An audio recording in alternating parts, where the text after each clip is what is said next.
Sir मैं परेशान हो गया हूँ। Hello everyone, welcome to Vanti classes. My name is Manjit Bhardwaj. तो आज भाई हम 8th आपके लिए वो 9th लेक्चर होगा, ठीक है, थर्मोडायनेमिक्स का करने वाले हैं। और ये भी इंपॉर्टेंट लेक्चर है, ध्यान से कीजिए। कुछ क्वेश्चंस हैं और कुछ नए फॉर्मूले हैं और कुछ भी नहीं है, ठीक है।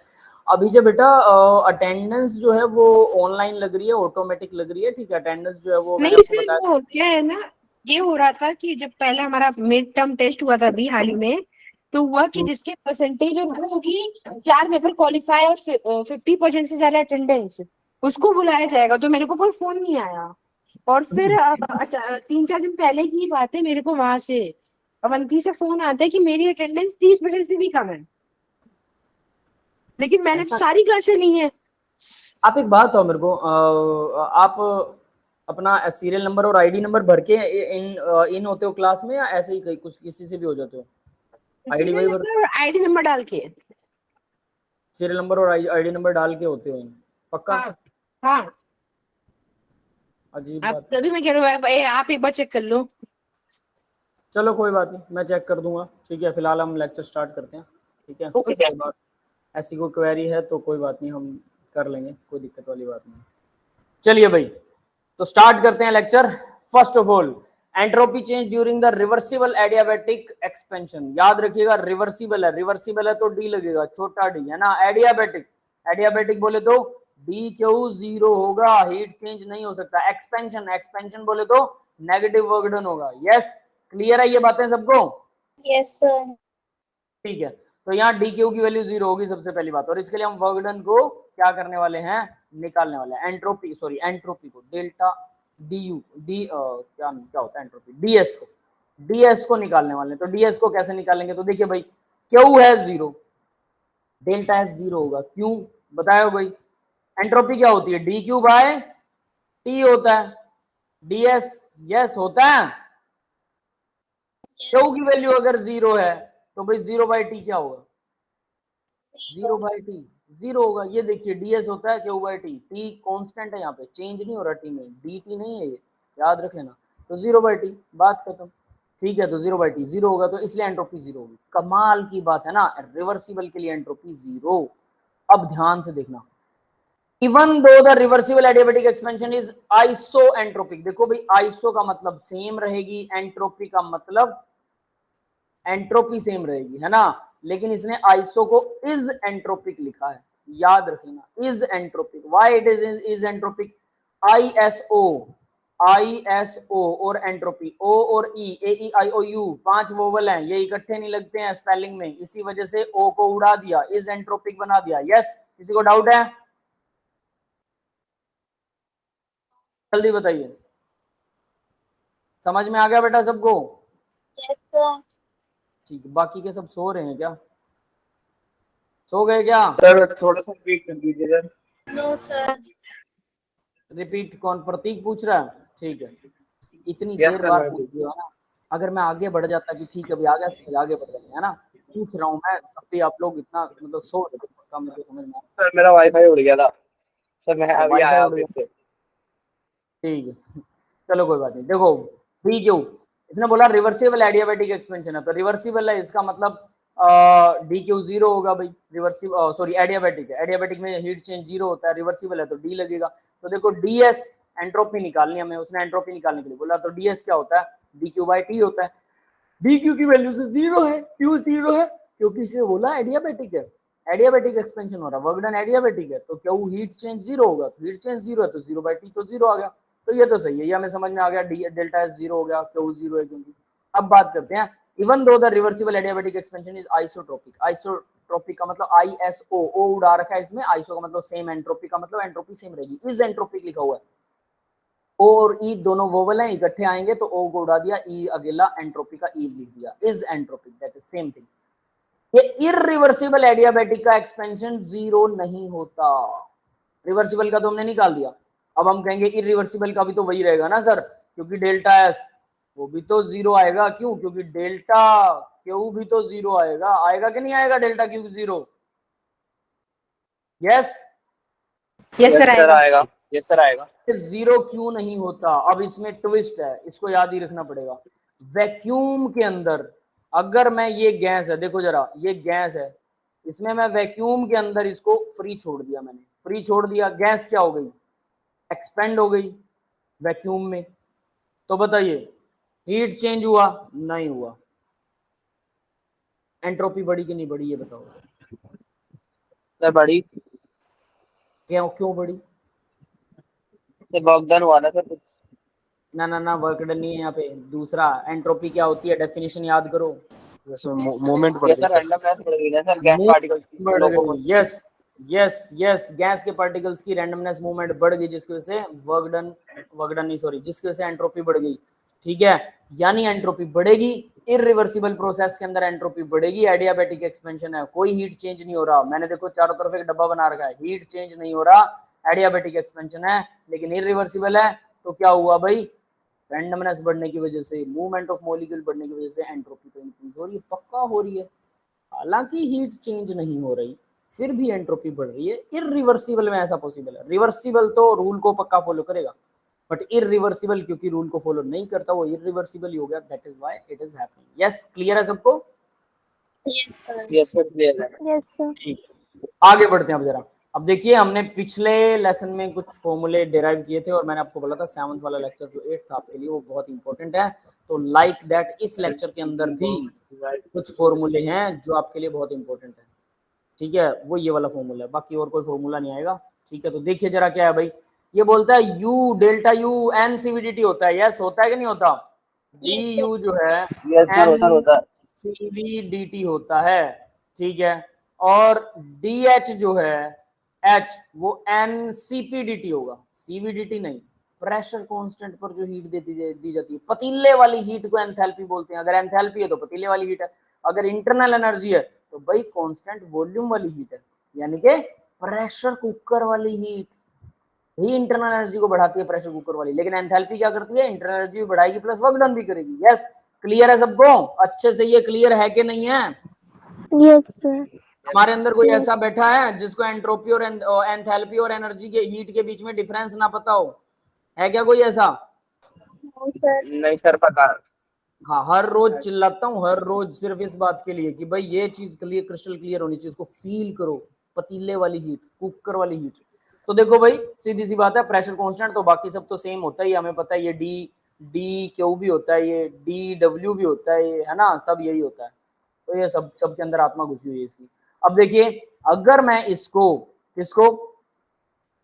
हीट को, अगर इसको या इसको, इन दोनों को टी से डिवाइड करूं, देखो टी से डिवाइड कर देते, इसे भी टी से डिवाइड कर देते, कर दिया। यस, क्लियर है? ये क्या बन गया, क्यों नहीं बन गया, सॉरी क्यों कह रहा हूँ, ये वो बन गया, एंट्रोपी बन गया ना, डेल्टा एस, है ना, डीएस बन गया। डीएस जो कांस्टेंट प्रेशर पर है, याद रखना, कांस्टेंट प्रेशर पर सीपी, और मैं इसको dt बाय टी लिख सकता हूँ, बिल्कुल। मैंने सिर्फ इसको, इन दोनों को अलग किया। यस, क्लियर है सबको? Yes, sir. अब होगा क्या, देखो जरा।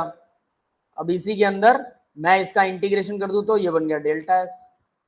ये क्या बन जाएगा, ये तो कांस्टेंट है, एन नंबर ऑफ मोल है, सीपी ये तो होता ही कांस्टेंट है, हीट कैपेसिटी का कांस्टेंट है ये। dt बाय dt क्या, और dt बाय टी क्या हो जाएगा, natural log T2 by T1। Yes, clear है? Yes, sir. ठीक है, तो ये फॉर्मूला बन गया भाई, कोई दिक्कत ही नहीं है। और अगर u हो तो, अगर इसको t से डिवाइड करूं तो इसमें भी तो वही आएगा, यहाँ पर वही बनेगा। क्या बनेगा, ये x ही बनेगा, लेकिन ये x कौन सा बन जाएगा, NCV natural log T2 by T1। Yes, clear है? Yes, sir. ये QV होगा Yes, sir, clear ना, है। जो U की जगह पर मैं QV लिख सकता हूँ, याद है ना, इसको QV भी बोलते हैं, हीट जो कांस्टेंट वॉल्यूम पर हो, वही इंटरनल एनर्जी को चेंज करती है। क्लियर है? तो दोनों फॉर्मूलाज यहाँ पर NCP natural log T2 by T1 या NCP CV natural log T2 by T1, कुछ भी लिख दीजिए। अगर CV लिखा तो इसका मतलब वो पतीले वाली हीट नहीं है, प्रेशर कुकर वाली हीट है, और अगर CP लिखा हुआ है तो पतीले वाली हीट है। यस, क्लियर है? पतीले वाली हीट कौन सी होती है, एंथैल्पी। यस, क्लियर है बेटा? Yes, sir. बस यही डिफरेंस है। तो ये देखिए, ये कुछ ऐसी टर्म आ गई। ठीक है, तो ये फॉर्मूला बन गया, दोनों फॉर्मूले मैंने बॉक्स कर रखे हैं, सीपी और सीवी की फॉर्म में। एंथैल्पी हो गया, इंटरनल एनर्जी होगा, बस उसी का फर्क है। अब नीचे जो छोटे छोटे फॉर्मूले देखें, इनको ध्यान करें ना भाई। सराउंडिंग की एंट्रोपी जो होती है उसका चेंज माइनस सिस्टम की एंट्रोपी पर होगा फॉर रिवर्सिबल। और इरिवर्सिबल के केस में क्या होगा, सराउंडिंग की एंट्रोपी चेंज जो है वो क्यू सराउंडिंग बाय टी के इक्वल होगा, यानी वो इरिवर्सिबल चेंज होगा। ये दोनों चीजें छोटी छोटी बातें हैं, छोटी छोटी, बट बहुत काम आती हैं जब न्यूमेरिकल करने लगोगे, तो इनको याद रखना है। समझ में आ रहा है सबको? यहाँ पर भी वही लिखा हुआ है, कुछ अलग नहीं है, नथिंग इज डिफरेंट। हाँ बेटा, क्लियर है? Yes sir. ठीक है, तो फिर कुछ इस तरह से इसको, अब देखो इसको इसने इसके हिसाब से नीचे इसको सॉल्व कर रखा, वही सेम तरीके से, और मैं यहाँ पर इसके अंदर, ठीक है, यहाँ से स्टार्टिंग है, ये स्टार्ट यहाँ से हो रहा है, या ऊपर वाले को उड़ा ही दूँ, उड़ा देते हैं इसको, है ना, कंफ्यूज करेगा। सेम आप अपने आप बना ही सकते हैं, कोई चक्कर नहीं। ठीक है भाई, क्लियर है बेटा सबको? आगे बढ़े। अब देखिए, ये कल वाले फॉर्मूले मैंने लिख रखे हैं। वैसे डी यू, डी क्यू और डी डब्ल्यू ये सब तो क्या होते हैं, एन सीपीडीटी होते हैं, ये हमें पता है। डेल डी एच जो है वो डी क्यू और डी क्यू पी होता है, तो एन सीपीडीटी होता है, ये भी मैं बात कर चुका हूँ। अब बात करते हैं डी एस, डेल्टा एस की। N CV natural P two by T one plus N R natural V two by V one या P one by P two, इन दोनों में से कोई एक लिखना होता है। ये फॉर्मूला कल हमने डिराइव किया था, याद है सबको? यस सर, याद है। कल लास्ट लेक्चर में, मतलब कल मत बोले तो लास्ट लेक्चर, जब भी आपका लास्ट लेक्चर हुआ था, तो ये फॉर्मूला डिराइव किया था। आज हमने क्या किया, आज सिर्फ इतना फॉर्मूला डिराइव किया। अब इतना क्यों किया भाई? अगर मान लीजिए ये प्रेशर का चेंज या वॉल्यूम का चेंज अगर ये जीरो होता है, इनमें से कोई चीज जीरो हो जाएगी, ठीक है, तो इसका मतलब सिर्फ टेम्परेचर चेंज पर डिपेंड करेगा ये एनसीवीडीटी, यस, या एनसीपीडीटी। प्रेशर कांस्टेंट कर दो, ठीक है, तो ये प्रेशर अगर है ये तो जीरो हो गया, इसको भूल जाओ, ठीक है, ये प्रेशर कांस्टेंट हो गया, सिंपल। तो इस तरह से ये पूरी टर्म जीरो हो जाएगी। यस, क्लियर है? समझ में आ रही है बात? तो ये कुछ इस तरह से होगा, इसकी वजह से ये चेंज आता है जो आज हमने किया है यहाँ पर, ये वाला formula NCPDT P two by T one, ये कुछ इसी उसके ऊपर वर्क कर रहा है। क्लियर है भाई सबको? Yes sir. ध्यान रखिए। बाकी के सभी स्टूडेंट आज सो रहे हैं क्या? 20 बच्चे No, ज्वाइन, sir. 18 हो गए थे, 15 रह गए, मतलब 13 ही बच्चे रह गए 18 में से, है ना। 2 तो मेरी आईडियाँ होती हैं, एक से मैं ज्वाइन करता हूँ, एक मैं स्क्रीन शेयर करता हूँ, वो दोनों दिखा देता है, एक की 2 आईडी दिखा देता है। तो बाकी के आप लोग 15, मतलब 13 बच्चे हैं। 18 थे, 18 में से 13 गए, 5 बच्चे गायब। जरूर नींद आ रही हो तो देखो, डेल्टा एच को क्यू पी बोलते हैं, डेल्टा वी को क्यू वी को डेल्टा यू बोलते हैं, और डेल्टा एच जो होता है Q plus P delta we होता है, ठीक है। ये भी वही लिख रखा और कुछ नहीं। आगे देखिए भी, आगे आसान आसान चीजें, एंट्रोपी ऑफ फ्यूजन है। जैसे फ्यूजन का एंट्रोपी का मतलब क्या होता है, मेल्टिंग पॉइंट। तो अगर आप पानी है, बर्फ है, बर्फ को आप पिघला रहे हो, बर्फ को आपने एनर्जी दी, थोड़ी सी एनर्जी दी बर्फ को, और बर्फ क्या हो गया, पानी में बदल गया, तो एंट्रोपी में चेंज आया, डेफिनेटली रैंडमनेस बढ़ गई मॉलिक्यूल्स की, एंट्रोपी में चेंज आया। आपने हीट सप्लाई की थी, बिल्कुल हीट सप्लाई की थी, तो क्या वो टेम्परेचर के राइज में दिखाई देगी? नहीं देगी। उसको क्या बोलते हैं, लेटेंट हीट। यस, ये पता है सबको? Yes sir. ठीक है। बाकी के स्टूडेंट भाई, आवाज नहीं आ रही आज आप लोगों की। अब वो अभिजय कहाँ पर गया? अभिजय समझ में आ रहा है बेटा? लेफ्ट है सर। अभिजय गायब हो गया, अभिजय चला गया, अटेंडेंस लगा के जा रहा है क्या? चलो कोई बात नहीं, ठीक है, आगे देखते हैं। तो फ्यूजन मतलब जब वो मेल्टिंग, तो देखिए मान लीजिए मेरे पास पतीला है, इसके अंदर बर्फ जमी थी, मैंने इसको हीट दी, हीट देने के बाद ये बर्फ जो है वो पानी में बदल गई, तो इसका टेम्परेचर बढ़ेगा? नहीं, ये 0 डिग्री पर ही हुआ, पूरा चेंज 0 डिग्री पर ही, कोई दिक्कत नहीं है। तो मैंने हीट सप्लाई की, यस, चेंज आया हीट में, यस, टेम्परेचर कितना है, 0 डिग्री सेल्सियस, ठीक है। तो ये क्या बन गया, डेल्टा एस बन गया। यस, क्लियर है? Yes sir. Yes sir. तो ये डेल्टा एस क्यू बाय 0, तो मतलब क्या होगा, इन्फिनिटी। Yes sir. गलत है बेटा, ये इन्फिनिटी नहीं होगा। 0 डिग्री सेल्सियस में कभी भी टेम्परेचर को नहीं लेते, उसको केल्विन में ही लेते हैं, याद रख लेना, केल्विन में होता है, केल्विन के अंदर हमेशा। Yes sir, calculate. समझ में आ गया? 273.16। तो 0 डिग्री को 273, वरना ये 0 डिग्री तो हर जगह अटक जाएगा, और हमारा देखो 1 डिग्री पर तो अच्छा खासा वैल्यू आएगा, -1 पर भी अच्छा खासा वैल्यू आ जाएगा, है ना, बट वो माइनस में आ जाएगा, और 0 पर इनफाइनाइट वैल्यू आ जाएगा। तो उल्टा सिस्टम हो गया। इसलिए कभी भी टेम्परेचर को डिग्री सेल्सियस में मत लीजिएगा। तो ये हम 0 केल्विन हो सकता है। 0 केल्विन हो सकता है, बिल्कुल हो सकता है। 0 केल्विन पर कोई भी एंट्रोपी अगर आप निकालते हैं तो वो 0 ही निकलेगी। क्यों? 0 केल्विन के ऊपर सभी सिस्टम्स की एंट्रोपियां 0 हो जाती हैं। ये सीधी और साफ बात है। समझ में आ गई मेरी बात? यस कोई भी एंट्रोपी बढ़ती नहीं है, घटती नहीं है, कुछ नहीं होता 0 केल्विन पे। सीधी और साफ चीज ये है, ठीक है। सारी रिएक्शंस कहते हैं कि 0 केल्विन पर मतलब मॉलिक्यूल्स जो ना, उनकी वाइब्रेशन भी लगभग ना के बराबर हो जाती है। जो सॉलिड में सर, मॉलिक्यूल ऐसा क्यों होता है? बेटा ठंडा कर दो किसी चीज को, हर चीज चाहती है मेरी एनर्जी कम हो जाए, उसकी एनर्जी कम होगी तो वाइब्रेट क्यों करता है भाई? ठीक है। किसी को थप्पड़ मारो, बच्चे को थप्पड़ मार दो, पड़ पड़ पड़ पड़ करता जाएगा, मेरे को मार दिया ऐसे करते वैसे वो करता रहेगा, ठीक है। किसी मेटल को जोर से थप्पड़ मार दो, वो भी वाइब्रेट करता, रोता रहता है। तो एनर्जी दे दी हमने थप्पड़ लगा के, है ना, लाइक दैट। तो सभी चीजें वाइब्रेट करती रहती हैं, ठीक है। लेकिन अगर आप उसको ठंडा कर देते हो, बिल्कुल कूल, वो कहते हैं ना किसी को जख्म हो जाए तो बर्फ लगा लो, वहां पर खून जम जाता है, सब कुछ जम गया तो वाइब्रेशंस भी जम गई, रुक गई। दैट इज व्हाई वाइब्रेशंस बंद हो जाती है। यस, क्लियर है? Yes sir. है ना। तो 0 डिग्री पर ऐसे माना था ये वाइब्रेशंस बंद हो जाती है। हालांकि कुछ एक एंट्रोपियां ऐसी होती हैं कि उनकी वाइब्रेशन बंद नहीं होती कुछ मॉलिक्यूल्स की, है ना। रेजिडुअल एंट्रोपी बोलते हैं उसको, रेजिडुअल एंट्रोपी। वो भी पढ़ेंगे, थोड़ा सा थर्ड लॉ में आएगा लास्ट लेक्चर में, ठीक है।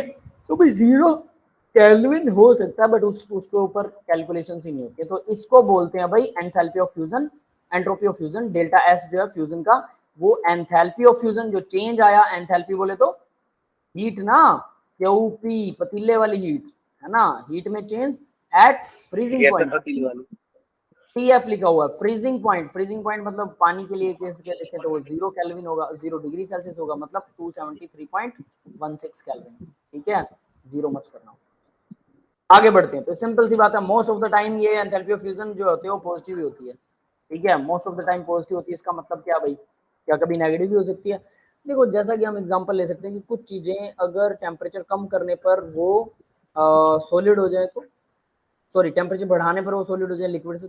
जैसे एग है, एग को बॉईल कर दो, टेम्परेचर बढ़ा दिया हमने, बॉईल कर दिया, बॉईल करने पर वो उसकी एंट्रोपी बढ़ने की बजाय कम होगी। वो तो जो मॉलिक्यूलर रिएक्शन हुआ इस वजह से कम हुआ, मॉलिक्यूल ही बदल गया इस वजह से कम हुआ। तो ऐसी कुछ चीजें होती हैं जिनका मॉलिक्यूलर रिएक्शन और मॉलिक्यूल ही बदल जाए, स्टेट बदल रहा है, कुछ और पंगा हो रहा है ना। तो स्टेट बदल रहा है तो ठीक है, तो एंट्रोपी बढ़ेगी, बट कुछ और पंगा हो गया और स्टेट बदलने की बजाय एंट्रोपी बढ़ने की बजाय कम हो गई, सॉलिड बन गया, मॉलिक्यूलर रिएक्शन हो गया, तब हम बोल सकते हैं कि कुछ केसेस में वो नेगेटिव भी हो सकती है एंट्रोपी, क्योंकि पहले आजाद थे अब बंद गए, जैसे एग में होता है। यस, क्लियर है बेटा? सबको पता है एग लिक्विड होता है अंदर से, यस सर। लेकिन अगर आप उसे उबाल लेते हो तो एग सॉलिड हो जाता सर है ना। कितने बच्चे एग खाते हैं यहाँ पे? सर खाते थे, अब बस छोड़ दिया सर, एक दो बार छोड़। खाया था कभी, जब सर डॉक्टर ने एडवाइस किया था एक बार। क्या बात है, कैसा स्वाद होता है एग का भाई? आलू जैसा? मैंने सबसे सुना कि आलू जैसा स्वाद होता है। सर आपने खाया नहीं कभी? नहीं मैंने खाया नहीं, मैंने बस पूछा है। सर बाकी ऐसा ही किसी को होता है पता सर, है? जब आलू को उबाल दो तो सर वैसा ही होता है, वो आलू को उबाल दो तो वैसा ही होता है। समझ गया। और सर उसकी जो बाहर की लेयर होती है सर, वाइट वाली, सर उसका स्वाद सर जेली होती है, सर जेली जैसा लगता है। सर बीच का जो एग yolk होता है सर वो आलू जैसा लगता है। अच्छा, बीच वाला आलू जैसा लगता है, बाहर वाला तो जेली जैसा लगता है। सर हाँ सर, वाइट कौन कलर कैसा का। आलू जैसे सर समझा नहीं मैं। अंडे खाते अंडे हो? की बात चल रही है, अंडे का हाँ सर। हाँ खाता हूँ सर। बस उसी का स्वाद पूछ रहा था कैसा होता है। कौन तो अंडा आलू जैसा कैसे दिखता है? अंडा ओवल शेप का होता है मेरे ख्याल से। दिखता नहीं है बेटा, भाई आलू जैसा लगता है खाने टेस्ट। में, बहुत बुरा सा थोड़ा और अभी आयो, मैं मतलब आपको अभी याद कर रहा था कि अभी से कहाँ गया भाई, बोल नहीं रहा है ना। नहीं सर वो दाल, एक्चुअल में दाल जल गई थी तो सर कुकर धुल रहा था। कुकर धुल रहा था? आप धो रहे थे कुकर? सर क्या कर सकते हैं सर, होम अलोन का आइडिया भी तो मेरा था ना, घर वाले घर हाँ, से निकाल देंगे। क्या फिर बात है। मैं चलो, हरियाणा रोडवेज की बस पकड़ के मेरे को सिरसा आना पड़ेगा सर, आपके घर पे झाड़ू पोछे का धंधा करने। क्यों मेरे घर पे झाड़ू पोछा क्यों? मैं मेरे घर पे सर आप आपको अमीर बोलूँगा, दिखते हो सर। अरे मेरी मेरी पीपीटी बना दिया करना बेटा, कोई चक्कर नहीं है, सैलरी देंगे हम सर आपको। सर ऐसी साथ पीपीटी में बन क्या, जाएगी सर, सर बच्चे केमिस्ट्री कहेंगे सर पढ़ाऊंगा। आपको, इतनी खतरनाक पीपीटी होगी सर, आप यूट्यूब पे लगा दोगे आपको व्यूज मिल जाएंगे। क्या बात है, फिर तो जल्दी बना के एक दो भेज बेटा। सर मैं आपको अपना एग्जाम्पल भेज दूंगा सर, आप वो देख लेना, आपको अच्छी लगी तो आप टॉपिक बता देना, मैं बना दूंगा। हाँ तो सही है कंटेंट भेज आपका। देना। मैंने आपका जहाज उड़ता हुआ तो देखा था, वो है ना, सर वो जीत ऐसे गए ऐसे कर सर, रहा था, जीत ऐसे गए ऐसे कर सर। रहा था, फिर भी जीत गए, क्या बात है, सर बधाई हो बेटा। पैसे वैसे फर्स्ट मिले? आंसर हाँ। सॉरी पैसे सर, नहीं सर पैसे कैश पैसे प्राइज नहीं था, कैश प्राइज नहीं था। तो कुछ और मिला? ट्रॉफी व्रॉफी? ट्रॉफी मिली। कितनी? सबको हाँ एक एक? जितने बड़ी बंदे थे ट्रॉफी, वो सबको एक एक जो ऐसे? ग्रैंड प्राइज ट्रॉफी थी वो मिली है सर। चलो बढ़िया बढ़िया, बधाई हो बेटा। शुक्रिया सर। हाँ किस अब मेरा किसने प्लान है, रखी उस हो? ड्रोन को मैं सिरसा सिरसा भेजूंगा सर आपको, क्या? वही ड्रोन ड्रोन? अपना। हाँ अरे उसका वजन बढ़ाओ, वो बंदे को उठा सके इतना वजन करो, फिर अपन उसका अच्छा यूज करेंगे। सर मोटर बहुत महंगी आती है वो। यही तो गड़बड़ है यार, घर पे बनाओ उसको, घर पे बनाओ। पता है, मैं आपको एक आइडिया देता सर हूँ, मोटर बेस्ट को एवर आइडिया। ध्यान दीजिएगा, अब मेरी मेरी बात ध्यान से सुनिएगा, मजाक 100 बातें होती हैं, लेकिन मैं क्यों कह रहा हूँ ऐसा, और उस दिन आपसे क्यों पूछ रहा था, why I was interested to know about your drone, है ना, क्यों, उसका रीजन बताता हूँ, ध्यान से सुनना। मैं खेत में काम किया मैंने, ठीक है, सब तरह के वर्क कर रखे हैं मैंने खेत के अंदर। तो हम लोग ना खेत के अंदर वो क्या बोलते हैं, स्प्रे कर रहे थे, स्प्रे। तो मेरे चाचा जी हैं, उनको ना वो स्प्रे चढ़ गई, समझ गए, चढ़ गई, वो बेहोश नहीं हुए लेकिन उनको उल्टी हाँ सर। सर उल्टी लगी। आपको पेस्टिसाइडिंग और एरीगेशन के लिए ड्रोन चाहिए, मतलब ऐसा ड्रोन जो एरीगेशन में और पेस्टिसाइड जो स्प्रे कर हाँ सके। सर। हाँ, इरिगेशन नहीं, स्प्रे कर सके, और खाद खाद को भी फैला सके, जो यूरिया खाद होता है, सर डीएपी होता है, लिक्विड उनको सुन तो लिक्विड लो। ना। अरे सॉलिड भी सुन तो लो, सॉलिड का जुगाड़ तो मैं कर लूंगा, मेरे पास है। मेरे पास इंजीनियरिंग के स्टूडेंट पढ़ते हैं, थे पहले, वो बीटेक कर चुके हैं, उन्होंने कुछ बनाया था जुगाड़, उन्होंने मेरे को फोटो भी भेजी, सर इससे आप सॉलिड भी फेंक सकते हो। मैंने कहा बहुत बढ़िया, ठीक है, तो वो तो मैं कर लूंगा, लिक्विड फेंकने वाला भी। लेकिन मुझे कम से कम 30 से 40 किलो एक बार में उठाने वाला ड्रोन चाहिए, 30-40 किलो एक बार उठा के ले जाए, रिमोट से उसको कंट्रोल करके बंदा सारे खेत में इक्वल डिस्ट्रीब्यूट कर दे। बाकी सब जुगाड़ मैं कर लूंगा, सर मुझे आता है। सिर्फ वजन वजन उठाने वाला ड्रोन चाहिए। अब देखिए इसका फायदा बताता हूँ, एक आदमी, एक तो जान का खतरा कम हो जाता है, दूसरा एक आदमी को 1 घंटा लगता है, कम से कम 1 घंटा, एक किला एकड़ के अंदर उसको स्प्रेड करने में, समझ रहे हो, अच्छे तरीके से। कभी कभी 40 मिनट भी लग जाते हैं, ऐसी बात नहीं है, फास्ट स्पीड हो, अगर फसल छोटी हो तो टाइम कम लगता है, फसल बड़ी हो तो ज्यादा टाइम लगता है, depend on the size of the crop के साइज पर। बंदे के बराबर आ रही है, वो कंधे से ऐसे ऊपर करके ऐसे फेंकेगा, मुश्किल है। अगर उसके मतलब कमर तक आ रही है तो उसको फेंकना बहुत आसान है, कमर से भी छोटी है तो बिल्कुल ही आसान है, बहुत दूर तक फेंक सकता है। तो इस तरह से डिपेंड करता है, बट ड्रोन से सर हर तरह से, सुन लो पहले मेरी बात, ड्रोन से हर तरह से बराबर डिस्ट्रीब्यूशन होता है, और दैट इज वाई मेरे को वो आइडिया आया था कि ड्रोन से, फिर मैंने सर्च भी किया, 10 लाख रुपए का ड्रोन आता है, जो मतलब बेटरली उसको वो करता है। अब मैं चाहता हूँ कि सर उसकी उसकी कॉस्ट को चीप कैसे किया जाए, that is why I was interested to know about the sir Abhijay. आपका आइडिया अच्छा है, लेकिन ऐसा क्यों नहीं हो सकता कि रिमोट कंट्रोल की जरूरत ही ना पड़े, वो ड्रोन खुद ही काम कर ले, क्योंकि मैंने ऐसे वो ही बनाया था अपना। 10 लाख रुपए का जो ड्रोन नहीं आता है, मैं वो जो बात कर रहा हूँ, वो खुद ऐसा ही करता है। उसके अंदर आप ना एरिया भर दो, लोकेशन भर दो, अपने आप जितने भी आपके एकड़ जमीन है उस सबको अपने आप वो वहां छिड़क के वापस आपके पास आ जाएगा। जब वो खाली होने वाला होगा ऑटोमेटिकली वापस आ जाता है, उसमें सेंसर होता है, वो सर खाली होने वाला है, उसको सर, भर आपने दो। जो आइडिया दिया है ना वो बहुत अच्छा है सर, लेकिन उसमें जो आपने वेट कैटेगरी दे रखी है ना सर, उसमें हैवी पावर की मोटर्स लग जाएंगी, तो वो बजट अपने आप, जैसे 10 लाख का, अगर जैसे आपने जो 10 लाख का बजट दे रखा है सर, उससे वो अरे रिड्यूस होकर के सर 1 लाख के अंदर तक तो मैं बना दूंगा, लेकिन फिर वही है थोड़ा, अब वो कंपनी ने बना रखा है तो स्टेबिलिटी और ये सब में थोड़े पंगे होंगे, बट वो रिलायबल ड्रोन होगा, बट वही देखो बजट थोड़ा। मेरी बात सुनिए, 10 लाख का तो सच में आता है, इट इज न्यू बाय मी, मैं जानता हूँ अच्छी तरह से कि 10 लाख रुपए का ऐसा ड्रोन आता है, बट मैं चाहता हूँ वो 1 लाख के अंडर ऐसा ड्रोन हम बना पाए। मुझे ये नहीं चाहिए कि अब वो ऑटोमेटिक काम करे, ठीक है, जब उसकी बैटरी डाउन होने वाली हो तो इंडिकेटर दे दे, इतना काफ़ी है। मुझे ये नहीं चाहिए कि वो बैटरी डाउन होने लो अपने आप नीचे आ जाएगा, जिस जगह से उड़ा था वहीं नीचे आ जाएगा, ठीक है। अगर उसको उसका वजन कम हो गया, खाली हो गया, वो स्प्रे उसमें खत्म हो गया तो वो अपने आप नीचे आ जाएगा, ऐसा नहीं चाहिए। ऐसा नहीं भी चलेगा तो भी, क्योंकि मैं उसको देख सकता हूँ ना, मुझे कोई दिक्कत नहीं है। 10 मिनट में छिड़काव कर देता है यार वो 1 एकड़ में, और बंदे को लगता है 1 घंटा। डिफरेंस ये है, 10 मिनट भी ना लगाए वो 5-7 मिनट में कर देता है 1 एकड़, तो ये उसमें है, ये मोटर डिफरेंस। बहुत ज्यादा होती है ना। आज जो भी है, बट मेरा आइडिया आप समझ गए हो गया ना। अब जरा फ्यूजन पर आते हैं, छोड़ दो उसको। Yes sir. ठीक चल है, मैं तो देखो बना भाई लिया वैसे, सर अगर ऐसा बना लिया ना तो पक्का भेजूंगा आपको, सच में। मेरे को ना, मेरी बात सुनो, बना लिया तो हम उसका पेटेंट करवा लेंगे सस्ते में, ठीक है, और उसका फिर कारोबार करेंगे। मेरे गांव से स्टार्ट करूंगा मैं, मेरे गांव के बहुत से लोग ले लेंगे, 1 लाख रुपए कोई बड़ी बात नहीं होती है, और हर गांव में सेल करके आएंगे, हर गांव में। सर मस्त। कंपनी का नाम रखेंगे सर, क्या नाम रखेंगे अरे बाद बेटा में रखेंगे। पहले पढ़ ले ठीक रहेगा। ये कंपनियां बनती पढ़ाई से हैं, सर याद हमें भी रखना। पार्टनर बना दो सर कंपनी में। सारे पार्टनर हैं अपने, कोई चक्कर नहीं है। केमिस्ट्री अच्छे से कर लो, मेरी बात सुन लो, एडवांस क्लियर करो, सबको हम रॉयल्टी देंगे। पूरी कंपनी खोलेंगे बड़े वाली, सबको रॉयल्टी मिलेगा, सबको काम मिलेगा, कोई टेक्निकल, कोई मैकेनिकल, सर कोई सिविल, इक्विटी कहीं ना होती है कहीं ना। सबको एडजस्ट कर देंगे। रॉयल्टी देंगे हम, इक्विटी नहीं रॉयल्टी, उससे भी बेटर होती है वो। अब आगे बढ़ते हैं बेटा। देखो फ्यूजन, तो फ्यूजन की entropy divide by TF. TF मतलब change in temperature, sorry change, ये constant temperature of F, F मतलब फ्रीजिंग पॉइंट। इन दोनों का डिवाइड सिंपल है, और ये नॉर्मली पॉजिटिव होती है। नेक्स्ट आगे बढ़ते हैं। एंट्रोपी ऑफ वेपराइजेशन, हवा में उड़ाना है भाई, पानी को हवा में उड़ाओगे तो 100 डिग्री सेल्सियस के ऊपर पानी उबल रहा है। अब वो जो उबलता हुआ पतीले में पानी है, उबलता हुआ पानी, इसको हवा में उड़ाने के लिए कितनी एनर्जी चाहिए पर मोल, ठीक है, तो यानी कि Q सप्लाइड पर मोल एट कांस्टेंट प्रेशर, यानी कि हम डेल्टा H बोल सकते हैं इसको, divided by at boiling point, boiling point के ऊपर डिवाइड कर दिया बॉइलिंग पॉइंट से, ये हो गया entropy of vaporisation. Yes clear है सबको? यानी 100 Yes, degree yes, sir. Celsius पर पानी, उबलते हुआ पानी 100 डिग्री सेल्सियस पर कितनी हीट सप्लाई करें 100 डिग्री सेल्सियस पर पानी को कि वो हवा में उड़ जाए, that is called entropy of vaporisation. Clear है? छोटे छोटे चिंदी लेवल के फॉर्मूले हैं, बिल्कुल बकवास। अब भाई आगे देखो, क्वेश्चन करते हैं, ठीक है। अब ये क्वेश्चन आ गया, ध्यान से करेंगे क्वेश्चंस को, और इंपॉर्टेंट है, फॉर्मूला हम कर चुके हैं, जो इंपॉर्टेंट चीज थी अब थोड़े से क्वेश्चंस रिवाइज करेंगे, आसानी से हो जाएंगे, बहुत अच्छे हैं, बड़े मजेदार हैं, ठीक है।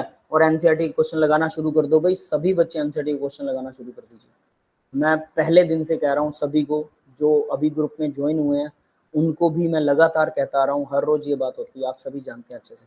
तो आप लोगों को फिर से कह रहा हूँ, एनसीईआरटी क्वेश्चन लगाइए। सबसे पहला स्टेप एनसीईआरटी है, जिसको एनसीईआरटी क्वेश्चन आते हैं, जिसने 2 बार कर लिया एनसीईआरटी, आप लोगों ने तो एक बार भी शुरू नहीं किया ना, मैं बोल रहा हूँ 2 बार जो एनसीईआरटी क्वेश्चन कर लेगा, उसके बाद में उसको मेंस और एडवांस बहुत आसान लगेगा, बहुत आसान। प्रैक्टिस ही चाहिए और कुछ नहीं चाहिए, दैट्स इट, बच्चों का खेल। क्लियर है बेटा सबको? हाँ Yes. भाई नौजवानों, यस सर। Yes, sir. ठीक यस है। सर। तो देखिए 4 रिएक्शन, अब एक रिएक्शन दे रखी है X2O4 और XO2 बन रहा है, डेल्टा यू की वैल्यू दे रखी है, डेल्टा एक्स की वैल्यू दे रखी है, एट 300 टेम्परेचर दे रखा है, hence delta G. Delta G बताना। डेल्टा जी हमें पता क्या होता है भाई, हमने पिछले लेक्चर में डिस्कस किया था, delta G delta H minus T delta S. Yes clear है? Gives free energy. यस बेटा? Yes, sir.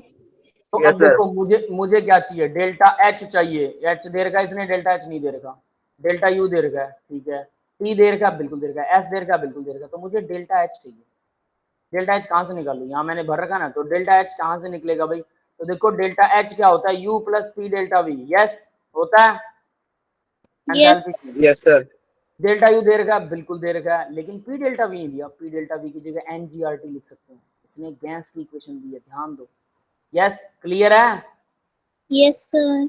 तो एनजीआरटी Yes, अगर sir, clear लिखेंगे, एनजीआरटी लिखेंगे तो देखिए जरा, ये 1 मोल है, ये 2 मोल है, तो प्रोडक्ट के 2 मोल माइनस में 1 मोल रिएक्टेंट का कितना आया, 1, तो डेल्टा एन की वैल्यू आ जाएगी 1।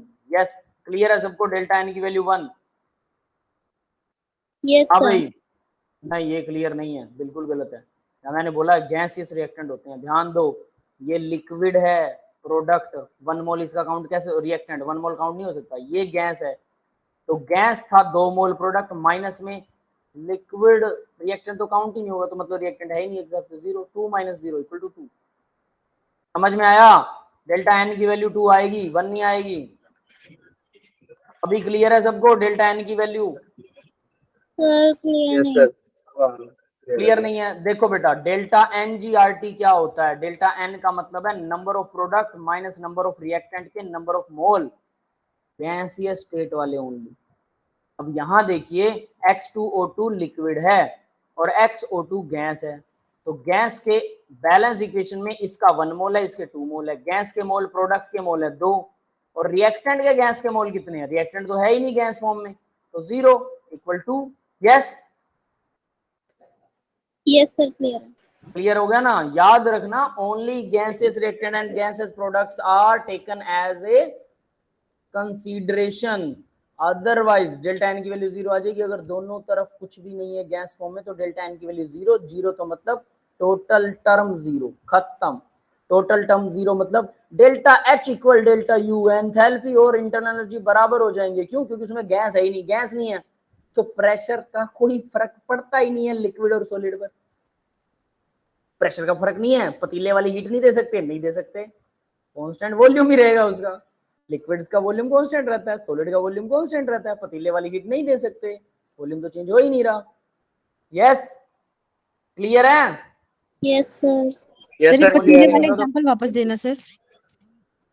पतीले वाला एग्जांपल देखो, यहाँ सिंपल सी बात है, अगर डेल्टा एन की वैल्यू 0 कब होगी? जब ये दोनों लिक्विड हो या गैस या सॉलिड हो, गैस नहीं होना चाहिए दोनों में से कोई, तो भाई ये हो गया 0, ये 0 हो गया तो आर टी, ये पूरी टर्म 0 होगी, तो एच और यू बराबर हो जाएंगे। एच और यू बराबर मतलब एच क्या होता है? एच होता है क्यू पी, और यू क्या होता है? Q V. क्यू पी और क्यू यू बराबर हो जाएंगे, क्योंकि प्रेशर कांस्टेंट पर जो हीट दी जाती है और वॉल्यूम कांस्टेंट पर जो हीट दी जाती है दोनों बराबर हो जाएंगे। क्यों? क्योंकि वॉल्यूम तो कांस्टेंट रहता ही है सॉलिड्स और लिक्विड का, वो तो बदलता ही नहीं है, और प्रेशर कितना भी डाल लो उससे कोई फर्क ही नहीं पड़ता, सॉलिड और लिक्विड का वॉल्यूम तो बदल ही नहीं सकता। तो इसका मतलब ये वॉल्यूम कांस्टेंट वाली हीट, यानी कि जो इंटरनल एनर्जी में ही फर्क आएगा, डेल्टा एच जो है वो कोई वर्क डन तो करेगा ही नहीं, तो दोनों डेल्टा एच और डेल्टा यू बराबर हो जाएंगे। सिंपल। यस, क्लियर है? ये पूरी टर्म हाँ जी 0 हो जाएगी, तो ये पूरी टर्म 0 हो जाएगी, तो मतलब आप सीधा डेल्टा यू को ही डेल्टा एच लिख सकते थे अगर ये दोनों के दोनों क्या हैं? लिक्विड हो या सॉलिड हो। तो यहाँ देखिए, अब हमने इससे क्या निकाल लिया भाई? इसकी फुल फॉर्म यहाँ पर भर दिया। डेल्टा एच इक्वल यू की वैल्यू दे रखी थी, एन जी की वैल्यू 2 निकली, आर और टी हमने भर दिया, ये रहा डेल्टा एच, ये 2.1, डेल्टा यू 1000, क्योंकि किलो कैलोरी था तो 1000 से मल्टीप्लाई कर दिया। कैलोरी, कैलोरी को जूल में बदल दिया, 4.184 से मल्टीप्लाई कर दिया। फिर उसके बाद में आगे क्या था? डेल्टा एन की वैल्यू 2 है, आर की वैल्यू 8.314 है, और टी जो है 300 केल्विन, ये इसने खुद ही दे रखा है, ये रहा क्वेश्चन के अंदर टी, सबको पुट किया, डेल्टा एच जो है वो हमारे पास आ गया, वो आ गया 13774.8 जूल। अब डेल्टा एच की वैल्यू हमें इस फॉर्मूले में डेल्टा जी निकालना था, डेल्टा एच नहीं पता था, डेल्टा एच भर दिया, टी की वैल्यू 300, डेल्टा एच की वैल्यू कितनी है? डेल्टा एच इसने दे रखा है 20 किलो कैलोरी, 20 किलो कैलोरी, यानी कि कैलोरी 20 कैलोरी दे रखा, किलो नहीं है, 20 कैलोरी। कैलोरी को मैंने 4.184 से मल्टीप्लाई कर दिया, इसको जूल बना दिया, बात खत्म। हमारे पास डेल्टा जी की वैल्यू होगी माइनस का 27। यस, क्लियर है बेटा? Yes, sir. That's it. तो ये था फॉर्मूला क्वेश्चन। नेक्स्ट क्वेश्चन देखते हैं। Gibbs free energy decreases sharply with increasing temperature. Temperature increase करने के बाद में गिब्स फ्री एनर्जी डिक्रीज करनी चाहिए, तो कैसे होगा भाई? गिब्स फ्री एनर्जी डिक्रीज का मतलब है डेल्टा जी की वैल्यू नेगेटिव होनी चाहिए। कब होती है डेल्टा जी की वैल्यू नेगेटिव? याद रखिए, डेल्टा एन जो है वो क्या होता है? Number of mole of gases product minus number of mole of gases reactant. तो हम यहाँ पर डेल्टा एन निकाल रहे हैं, डेल्टा एन की वैल्यू पहले उसके लिए निकालेंगे। ग्रेफाइट सॉलिड होता है, नंबर ऑफ मोल काउंट नहीं होंगे। ऑक्सीजन गैस है आधा मोल, कार्बन डाइऑक्साइड गैस है आधा मोल, आधा मोल में से आधा मोल माइनस कर दिया, क्या आया? 0। अब अगर डेल्टा एन की वैल्यू 0 है तो delta N G R T की वैल्यू भी 0 हो जाएगी। यस, क्लियर है? Yes. सर। तो इससे हमें क्या पता है? Delta H equal delta U plus PV था, पीवी की जगह पर delta N G R T भर दिया, तो एन जी आर टी भर दोगे, पहले केस में ये 0 हो गया, तो एंथैल्पी और इंटरनल एनर्जी 0 होगी और बराबर होगी, सॉरी, एंथैल्पी और इंटरनल एनर्जी बराबर हो जाएंगी। वो कह रहा है गिब्स फ्री एनर्जी निकालनी है, डेल्टा जी निकालना है। डेल्टा जी क्या होता है भाई? Delta H minus T delta S, और वो बोल रहा है decreasing sharply with increasing temperature. Temperature को बढ़ाओगे, टेम्परेचर बढ़ने पर क्या होना चाहिए? डेल्टा जी की वैल्यू माइनस में आनी चाहिए, माइनस में बढ़ती जाए, टेम्परेचर बढ़ने पर ये माइनस में बढ़ती जाए। कैसे पॉसिबल है? टेम्परेचर बढ़ाओगे तो ये माइनस वाली टर्म बढ़ेगी, बिल्कुल बढ़ेगी, ये वाली टर्म बढ़ेगी, तो डेल्टा एच ये जितना भी हो, पॉजिटिव है जितना भी है, अगर पॉजिटिव में है तो ये इस टर्म से छोटा होना चाहिए, तभी तो माइनस आ जाएगी ना। ये समझ में आ रहा है? थोड़ा थोड़ा पर आ रहा है। सिंपल सी बात है कि ये टर्म छोटी हो ये टर्म बड़ी हो तो माइनस वाली टर्म बड़ी होगी, तो टेम्परेचर बढ़ाते जाओगे तो ये पूरी टर्म बड़ी होती जाएगी, तो डेल्टा जी की वैल्यू नेगेटिव में बढ़ती जाएगी। ठीक है, क्लियर है, ये बात समझ में आ गया? Yes, yes. sir. Delta G और डेल्टा एच और डेल्टा यू, अगर ये इसकी एन की वैल्यू 0 होगी तो डेल्टा एच और डेल्टा यू ये बराबर हो जाएंगे। ये अगर बराबर हो रहे हैं, डेल्टा एच और डेल्टा यू अगर बराबर है, तो यहाँ पर वो वैल्यू हम नहीं भरने वाले, डेल्टा यू नहीं भरने वाले, डेल्टा एच ही उसने बोला है गिब्स फ्री एनर्जी के लिए। डेल्टा एच एंथैल्पी का चेंज देखना है, डेल्टा यू का चेंज नहीं देखना। हालांकि एंथैल्पी और यू बराबर हो गए, एन की वैल्यू 0 हम नहीं लेने वाले। ये बात समझ में आ गई सबको? यानी कि एन की वैल्यू 0 अगर आप ले रहे हो तो वो इस फॉर्मूले में यूज नहीं होने वाली ओके डेल्टा की सर, वैल्यू। इसका मतलब ये हो गया ना कि अगर हमारा जो डेल्टा एन है वो 0 आ जाता है तो फिर हम उसको नल कर देंगे। अगर 0 आता है तो डेल्टा जी की वैल्यू जो निकाल रहे हो आप, डेल्टा जी की वैल्यू वैसे अप्रोप्रिएट नहीं आएगी। ठीक है, ये याद रख लेना, आएगी लेकिन वो ठीक चीज है नहीं सर, आएगी। लिख लेता हूँ सर कॉपी पे। ठीक है, वो आपकी चॉइस है। नेक्स्ट देखिए, ग्रेफाइट, इसका नहीं काउंट होगा number of mole. Oxygen half है, कार्बन मोनोऑक्साइड 1 है, तो प्रोडक्ट 1 है, हाफ ये पॉजिटिव आ रही है। डेल्टा एन की वैल्यू, डेल्टा एन की वैल्यू पॉजिटिव आती है तो डेफिनेटली इसको हम यूज कर सकते हैं, डेल्टा एंथैल्पी निकाल सकते हैं यहाँ से। और फिर delta G equal delta H plus T delta S, इस फॉर्मूले को यूज कर सकते हैं। माइनस है T, minus T delta S. ठीक है भाई, यानी ये फॉर्मूला यहाँ एप्लीकेबल है, बिल्कुल है। डेल्टा जी की वैल्यू यहाँ पर अगर नेगेटिव निकालें तो अभी देखो प्लस का 1 आया, प्लस का हाफ आया, मतलब क्या कर रहे हैं हम? अब ये ध्यान देने वाली बात है, हम निकाल रहे हैं नंबर ऑफ मोल्स का चेंज, और वो चेंज क्या था? Delta H equal delta U plus delta N G R T. Yes, clear है ये बात? यही निकाल रहे हैं हम। तो अगर ये प्लस का है डेल्टा एन, तो देखो इंटरनल एनर्जी चेंज, अगर एंथैल्पी दे रहे हो, ऑब्वियस सी बात है हीट दे रहे हो, तो इंटरनल एनर्जी तो चेंज होएगी। ये प्लस का आ रहा है आर टी, टोटल टर्म क्या होगी? प्लस की। तो अगर ये डेल्टा एच अब यहाँ पर प्लस का आ रहा है, कोई दिक्कत नहीं है, डेल्टा एच प्लस का आ रहा है, कुछ भी आ रहा है लेकिन प्लस का आ रहा है। ये समझ में आ गया? ये टर्म प्लस बन गई, ये भी प्लस ऑलरेडी प्लस होती है, तो ये पूरी टर्म प्लस आ गई, ये डेल्टा एच पॉजिटिव आ जाएगा। नेक्स्ट देखो, नेक्स्ट वाले में क्या कर रखा है? नेक्स्ट वाले में ये गैस है 1 मोल, ये हाफ ये भी मोल है, और ये 1 मोल कार्बन डाइऑक्साइड बन रहा है। 1 मोल प्रोडक्ट था, और ये दोनों रिएक्टेंट क्या है? 1.5, ये हो गए 1.5। तो हमारे पास हाफ मोल माइनस का आएगा, माइनस का डेल्टा एनजीआरटी आ रहा है। तो अगर u में से इसको घटाएंगे या प्लस जोड़ भी करेंगे, हो सकता है u ज्यादा, हो सकता है u कम हो, तो ये डेल्टा h की वैल्यू माइनस आ सकती है माइनस। Yes, sir. यहाँ डेल्टा h है ना, डेल्टा h की वैल्यू यहाँ पर भी माइनस नहीं ले सकते आप, ये ध्यान रखना। डेल्टा h की वैल्यू यानी डेल्टा सीधी सी बात है इस क्वेश्चन के अंदर, ये मैं थोड़ा ज्यादा अंदर घुस रहा हूँ, लेकिन इसको बताने का तरीका दोबारा से बता देता हूँ, ठीक है? उसके डीप में मत जाइए, शायद आपको थोड़ा ज्यादा कंफ्यूज करे। सीधी बात, डेल्टा एन की वैल्यू 0 नहीं होनी चाहिए, डेल्टा एन की वैल्यू माइनस में नहीं होनी चाहिए। अगर ऐसा होता है, प्लस वाली जो डेल्टा एन की वैल्यू है, तो डेफिनेटली अगर डेल्टा जी डिक्रीज होगा sharply with increasing temperature, increase करने पर डेल्टा जी की वैल्यू डिक्रीज होने वाली है, यानी कि माइनस में बढ़ने वाली है। अगर वो पी यानी कि डेल्टा एन जो है वो क्या हो? पॉजिटिव आए, तो बस इतना याद रख लो, ये याद रखने लायक चीज है, यहाँ से कंफ्यूजन खत्म हो जाएगा अपने आप। यस, क्लियर है सबको? Yes, sir. ठीक है, अब आगे बढ़ते हैं जरा। For a reaction delta H की वैल्यू दे रखी है, डेल्टा एस की वैल्यू, ये भाई वो क्वेश्चन था जो अटक गया था आपका, है ना? मैंने इसको करेक्ट किया, ध्यान दे लेना। अब लास्ट क्वेश्चन मैंने बोला था इसको मैं करेक्ट करके भेज दूंगा, याद है? प्रीवियस लेक्चर का लास्ट यस क्वेश्चन, सर। है ना? तो देखो Yes, एक तो sir. ये, हाँ एक तो ये किलो लिखा हुआ था, यहाँ किलो नहीं है, ये अकेला जूल है, ठीक है? इसको करेक्ट किया हमने। डेल्टा एच ठीक है, कोई दिक्कत नहीं है। अब देखो क्या था एक्चुअल में, हम कहाँ क्या गड़बड़ कर रहे थे कि एक तो एक किलो की वजह से गड़बड़ आ रही थी। तो डेल्टा जी क्या होता है? H minus T delta S होता है, ये पता है हमें। अब डेल्टा जी नेगेटिव चाहिए मुझे, है ना? द रिएक्शन इज स्पॉन्टेनियस तभी हो सकती है जब डेल्टा जी नेगेटिव हो।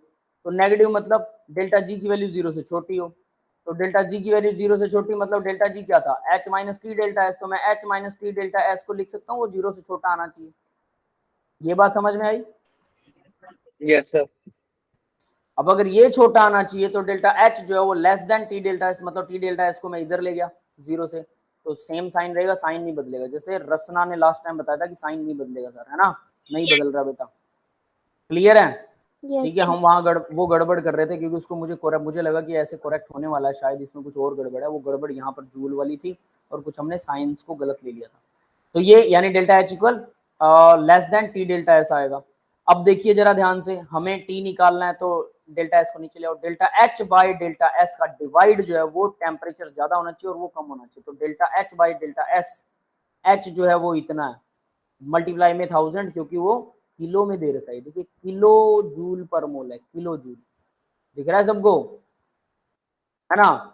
तो ये किलो जूल पर मोल है तो 1000 से मल्टीप्लाई कर दिया क्योंकि जूल बनाना था और नीचे वाला ऑलरेडी जूल दे रखा है। ये किलो नहीं है, ये जूल है, 83.6 जूल पर मोल। दोनों को डिवाइड किया, हमारे पास टेम्परेचर आ गया 424.6। इससे ज्यादा वाले टेम्परेचर पर रिएक्शन स्पॉन्टेनियस है, इससे कम वाले पर स्पॉन्टेनियस नहीं है। समझ में आ गया अभी? तो इससे ज्यादा कौन सा है भाई? 425 से ज्यादा ऑब्वियस है, यही लिखेंगे। ये तो लेस देन है, होल टेम्परेचर हो ही नहीं सकता, ये भी नहीं हो सकता, तो 425 वाला ही सही राइट आंसर है। यस, क्लियर है बेटा? yes, sir. आसान Yes, क्वेश्चन है, इंपॉर्टेंट है, मजेदार है, ध्यान दे लेना। आगे बढ़ते हैं हम। For a sample of perfect gas when it's pressure is changed isothermally PI to PF the entropy change is given by. Entropy change, pressure change हो रहा है, एंट्रोपी चेंज कैसे दिया जाएगा? वही formula NR natural law P1 by P2 delta S equal, याद है? Yes, sir, याद है ना, ये वाला फॉर्मूला याद कीजिएगा अच्छे से। तो यहाँ पर वो फॉर्मूला सिर्फ ये है और कोई नहीं है। नीट 2016 के अंदर आया था, सीधा सीधा फॉर्मूला है परफेक्ट गैस के लिए। नेक्स्ट देखिए भाई, हाँ ये वाला क्वेश्चन भी मजेदार है, ठीक है। Identify the correct statement for the change in Gibbs free energy for a system. Delta G का गिब्स फ्री एनर्जी का करेक्ट स्टेटमेंट बताना है। वो क्या कह रहा है? इफ डेल्टा जी बड़ा है जीरो से, रिएक्शन स्पॉन्टेनियस है, जीरो से छोटा होता है तभी स्पॉन्टेनियस होती है ना, लेस देन जीरो मतलब माइनस में होनी चाहिए वैल्यू। तो ये पहला पॉइंट तो गलत है। दूसरा देखो इसने क्या कहा है, डेल्टा जी बराबर है जीरो के तो वो इक्विलिब्रियम होता है, बिल्कुल सही है, बराबर वाला इक्विलिब्रियम होता है। नेक्स्ट देखो, डेल्टा जी बराबर है जीरो के तो वो क्या होगा? Moving in a particular direction, गलत है भाई, वो तो इक्विलिब्रियम में आ जाता है। Next fourth point, delta G less than zero है, प्रोसेस इज नॉन स्पॉन्टेनियस, वो स्पॉन्टेनियस होती है, नॉन नहीं होती है, जीरो से कम हो तो। क्लियर है? तो ये तीनों पॉइंट डेल्टा जी को वेरीफाई करते हैं। 2003-6 में आया था, AIPMT all India pre medical test के नाम से जाना जाता था, जो आज आप नीट बोलते हैं, वो all India pre medical test होता था। यस, क्लियर है बेटा? Yes, sir. सिंपल सा क्वेश्चन है। नेक्स्ट देखिए, the reaction is occur spontaneously if. अब ये वाला क्वेश्चन बहुत इंपॉर्टेंट है, ध्यान दे लेना। इसमें भी वही जगलिंग करनी है हमें और कुछ नहीं करना है। देखिए फॉर्मूला लिखेंगे, delta G equal H minus T delta S, ये फॉर्मूला लिख लीजिए। अब वो कह रहा है टी डेल्टा एस और डेल्टा एच अगर बराबर है और दोनों पॉजिटिव है, एस और एच पॉजिटिव है, ये पॉजिटिव है एच, एस भी पॉजिटिव है, टी तो हमेशा पॉजिटिव ही होता है, पता है? टी माइनस में होता है क्या? माइनस में 1 केल्विन सुना है कभी? पॉसिबल ही नहीं, 0 केल्विन से नीचे होता है, यानी टी हमेशा पॉजिटिव ही रहेगा। तो एस पॉजिटिव है तो ये दोनों टर्म पॉजिटिव होगी, तो ओवरऑल टर्म क्या होगी? नेगेटिव होगी ये तो, और ये पॉजिटिव उसने दे रखी है, यानी कि ये पॉजिटिव है, ये पूरी पॉजिटिव है, बीच में नेगेटिव लगा हुआ है। वो क्या कह रहा है? रिएक्शन स्पॉन्टेनियस है क्या? ये दोनों पॉजिटिव हैं, बताइए रिएक्शन स्पॉन्टेनियस है क्या? Both are positive, a reaction occur spontaneously if. तो भाई हो भी सकती, नहीं भी हो सकती, कैसे? सोचो जरा, एच छोटा हो, भले ही पॉजिटिव है, एच छोटा हो तब ऐसा हो सकता, बट इसने बोला कि एच बराबर है टी डेल्टा एस के, दोनों बराबर हैं, दोनों बराबर है, दोनों पॉजिटिव है, बीच में माइनस का साइन लगा हुआ, तो मतलब ओवरऑल जीरो आ जाएगा, ये तो इक्विलिब्रियम में आ गया। यस और नॉट? Yes, sir. ये तो Yes, पॉसिबल नहीं है। नेक्स्ट देखो जरा, टी डेल्टा एस बड़ा है, एच छोटा है, मैं यही तो कह रहा था, दोनों पॉजिटिव भी बता रहे हैं, ये भी ध्यान दे लेना, ये पॉजिटिव है और ये छोटा है, और टी डेल्टा एस जो है बड़ा है और ओवरऑल एस पॉजिटिव है, डेफिनेटली एस पॉजिटिव है, टी तो पॉजिटिव होता है, ये तो ओवरऑल टर्म नेगेटिव हो गई क्योंकि नेगेटिव बाहर लगा हुआ है, तो ये छोटा है, नेगेटिव वाली टर्म बड़ी है, तो ओवरऑल आंसर क्या आएगा? नेगेटिव आएगा। यस और less not? than zero. Yes, sir. Negative, negative आएगा तो ये स्पॉन्टेनियस है, बिल्कुल ये वाली रिएक्शन स्पॉन्टेनियस है। क्लियर है? सेकंड वाला राइट आंसर है। थर्ड वाला देखो, टी डेल्टा एस छोटा है h से, बिल्कुल ठीक है, h बड़ा है, ये छोटा है, दोनों पॉजिटिव बताए इसने। ये छोटा है, ये बड़ा है, तो पॉजिटिव वाला, क्योंकि ये पूरी टर्म माइनस होगी तो पॉजिटिव वाला छोटा बड़ा है, तो ओवरऑल आंसर क्या आएगा, डेल्टा जी पॉजिटिव आएगा। Non Yes? स्पॉन्टेनियस। तो नॉन स्पॉन्टेनियस, लेकिन ये कह रहा है स्पॉन्टेनियस के लिए, इसका मतलब थर्ड ऑप्शन गलत है। फोर्थ देखिए, इसने बोला ये बड़ा है, टी डेल्टा एस बड़ा है, ठीक है, एच छोटा है, बिल्कुल ठीक है, लेकिन एच पॉजिटिव है, ये तो पॉजिटिव ही है, छोटा है पॉजिटिव, एस नेगेटिव। अब अगर एस नेगेटिव हो गया, टी के बाहर, इन दोनों के बाहर ऑलरेडी नेगेटिव लगा तो दोनों प्लस हो जाएंगे, तो टी डेल्टा एस प्लस हो जाएगा। Yes. Delta H plus T delta S दोनों पॉजिटिव हो गए, डेल्टा जी की वैल्यू पॉजिटिव आएगी तो मतलब रिएक्शन नॉन स्पॉन्टेनियस, तो ये भी गलत है। क्लियर है बेटा? Yes sir. Yes sir, simple clear है। क्वेश्चन है, सिंपल क्वेश्चन है, लेकिन इंपॉर्टेंट क्वेश्चन है भाई। इतना ही था आज के लेक्चर में, that's all for the today's lecture guys. तो अब मैं रिकॉर्डिंग ऑफ कर रहा हूँ, किसी को डाउट है तो बताइए। देखिए मजेदार क्वेश्चन किए हैं, मैं पहले बोल रहा हूँ।